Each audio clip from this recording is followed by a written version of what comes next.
Hi. Hello, beautiful people. This is Danita, the Internet Shine, coming to you with a new vlog video.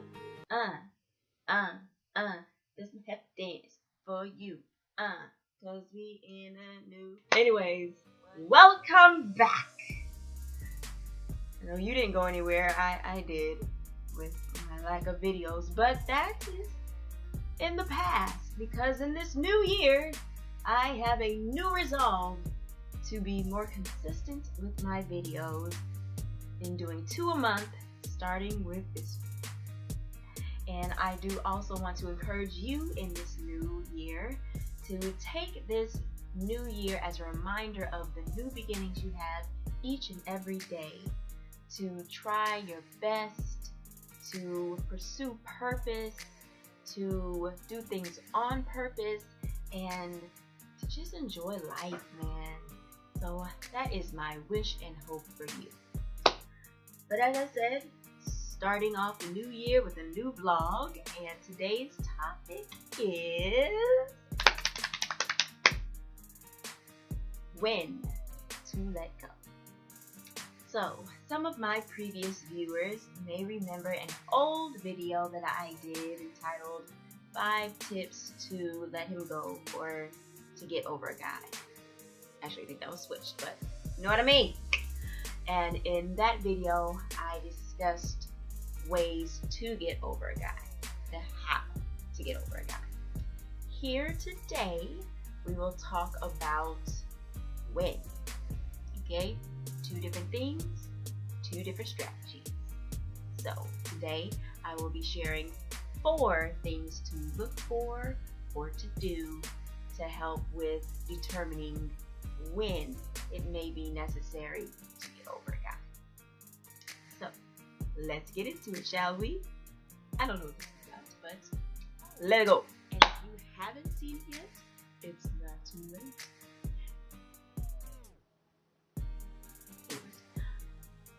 Go ahead and click the description below and you'll find the link there.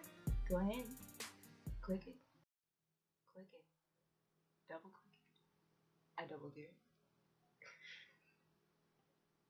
Check it out when you got some time. Number one requires some inner work first before it can be applied. The number 1 is to understand the difference between like, care, and pursuit. These are 3 different things, and these are 3 categories that I like to break it down into. You could rename them and consider them different ways, but there are different levels to this thing, okay? Now, like, it's pretty surface. They're showing interest, you're showing interest, interest is shown, okay? That's like. Like is cute and fluffy and fluttery and all that jazz. But like, again, pretty surface. Then you have care. Care, you start to see more action. Okay? They may have already taken you on dates, but maybe they start incorporating things that you said that you like. Or they want to try new things with you so that you can have new experiences together. They call and check on you for no reason.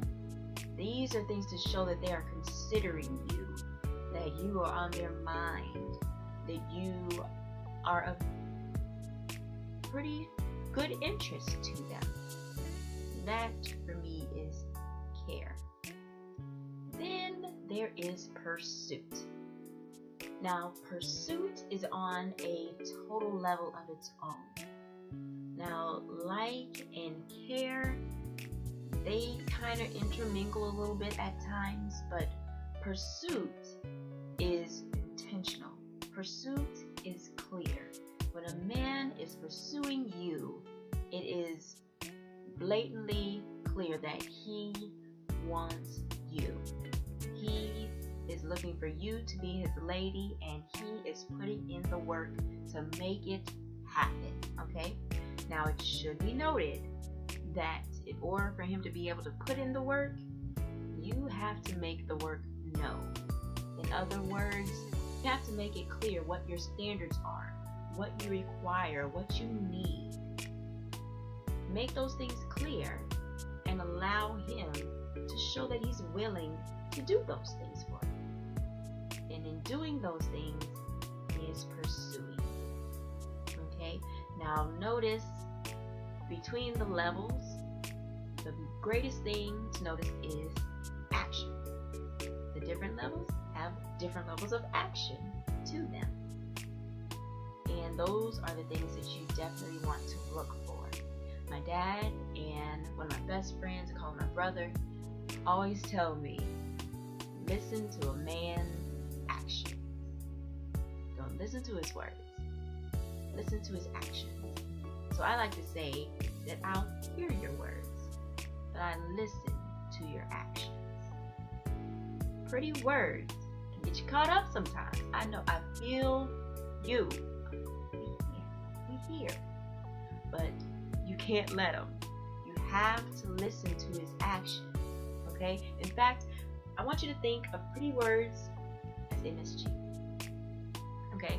Pretty words may have you feeling full for a little while, but also you will find yourself wanting. Okay? So do not allow yourself to fill up on no pretty words. Alright?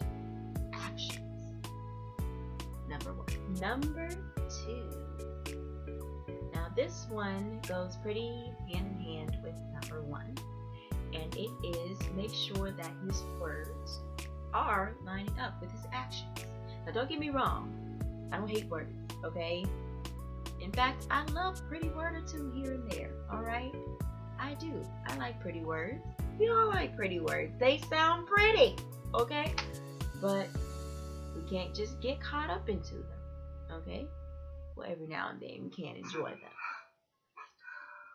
I have loved you from the first time I laid eyes on you.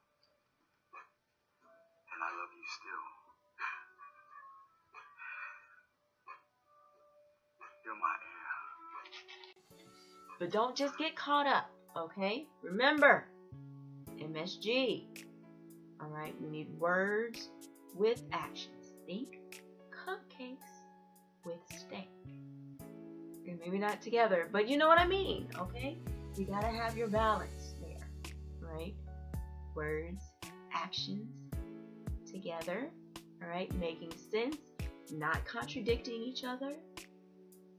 That's when you have a winner.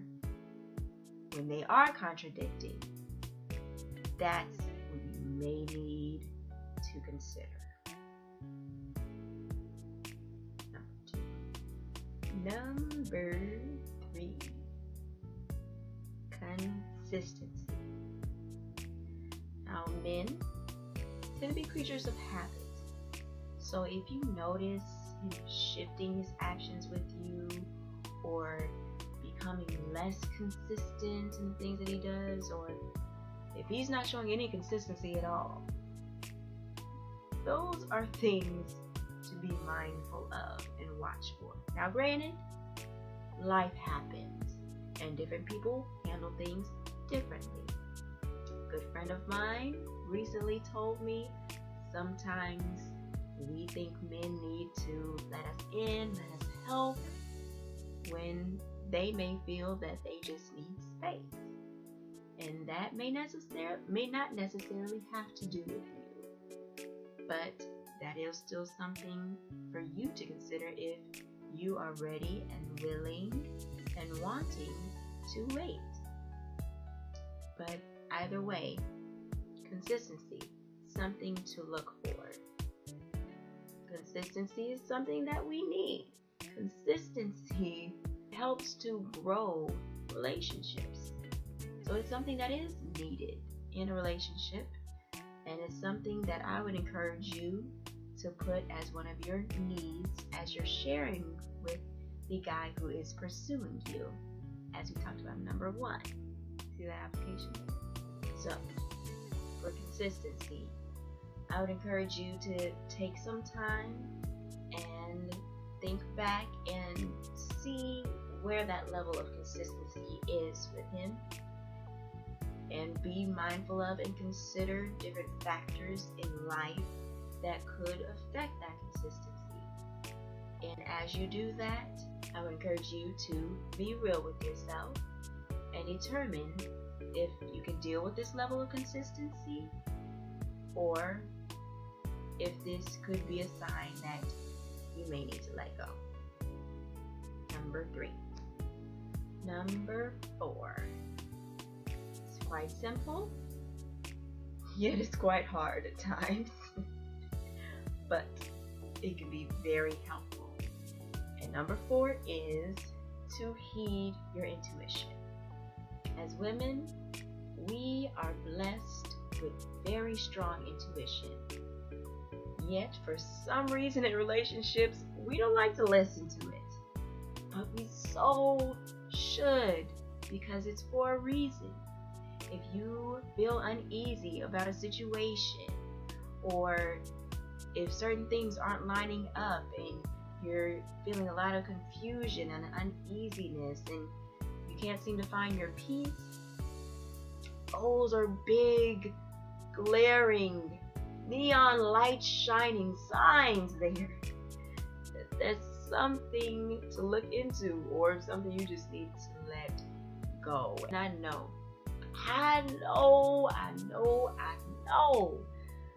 what it's like to be enjoying the good parts and not wanting to let go because you don't have that hard evidence.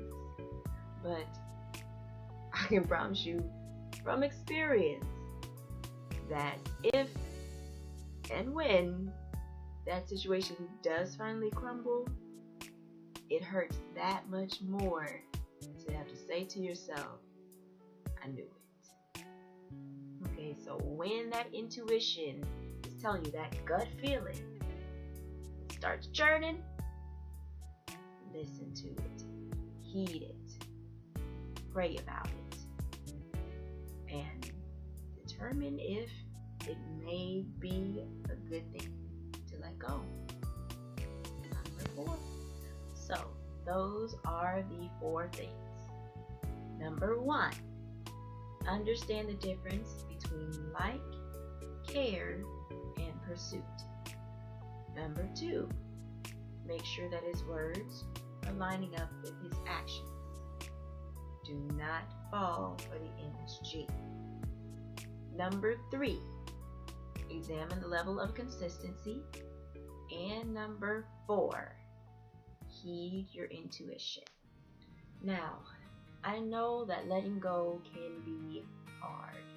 It can be extremely hard. But sometimes it is necessary. Now, one great way to help to avoid some of that real deep pain from even occurring is to guard your heart from the beginning. One of my favorite quotes is from the amazing late great Maya Angelou, and she states that a woman's heart should be so hidden in God that a man will have to seek him to find her. That quote to me serves as a great reminder that it's just best to leave your heart in God's hands. God's not just going to give your heart to anybody. So the man who is willing, able, and determined to seek God for you, which he is out there, that man who does those things will eventually find it in God, and that relationship will be amazing because it will be blessed and ordained and orchestrated by your Father, your Heavenly Father. He's not just going to give your heart to anybody. Girl, don't you know he loves you? Girl, don't you know you're precious to him? Girl, don't you know he got your back more than your girl the last time that brother broke your heart? Girl, what's wrong with you? He did. Oh, okay, all right. So we playing games now. Okay, all right, yeah. So we playing games. with people's hearts now. Okay. All right. You know what? I got a game for him. No. I got a game for him. Okay. Yeah, you heard of Jax? Well, this one is called Jacked, as in his stuff about to get jacked. Yeah. Come on now. Come on. Let's go. Yeah, gloves on. No fingerprint. Already got the bat and the crowbar in the trunk. All right. Yeah. Good. Let's ride. Seriously, if you keep your heart in God's hands, stay prayerful and watchful, you'll be able to make the best decisions. So, that's all I got for you today. And if you do find yourself in a place where you feel you need to let go, I hear that there's a blog about it. Pretty well. Anyways, if you would like to discuss these things more, it's pretty much an overview, I would be more than welcome to communicate with you. Feel free to contact me on any of my social mediums or my email, which is provided below. If you are interested in life wellness coaching, where I help you in discovering and becoming your optimum self, feel free to contact me at the email below. And if you are looking for a speaker for your next event, I like to speak, so contact me at any of my social mediums or my email below. If no one's told you today, I love you. Most importantly, God loves you. Much love and many blessings.